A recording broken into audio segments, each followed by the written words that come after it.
ওদিন গিয়েছিলাম commercial road একটা কাজে, বেসিক্যালি বুট কেনার জন্য, কিন্তু কোনো কিছু না পেয়ে খেতে বসে গেলাম।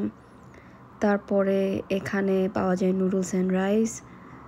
এখান থেকে আমি চুজ করেছিলাম 2টা টপিং। একটা হচ্ছে চিলি শ্রিম্প অ্যান্ড বিফ। এখান থেকে খাবার নিয়ে কমার্শিয়াল রোডে বসে বসে নেচার দেখতে দেখতে খেয়ে ফেললাম। আর আমার নুডলসের চেহারা ছিল এরকম। ও আচ্ছা, বলাই তো হয়নি। হ্যালো এভরিওয়ান, দিস ইজ প্রীতি। আমি ইংল্যান্ডে থাকি। তারপরে কয়েকটা দোকান ঘুরে ঘুরে একটা বুট আমার সাইজে পেয়েছিলাম, কিন্তু এটা পরার পরে আমার কাছে মনে হচ্ছিল যে সামনের দিকে একটু বেশি চাপ দিয়ে আছে পাটা। তারপরে আপসেট হয়ে কোনো কিছু না কিনে একটা ফুল দেখতে দেখতে, গাছপালা সব কিছু দেখতে দেখতে বাড়ি চলে এলাম। আর তোমরা তো জানোই আমি অনেক বড় ভুক্কার। আসার সময় আমি পার্সেল নিয়ে এসেছিলাম, এরপরে আমি শাওয়ার নিয়েছি।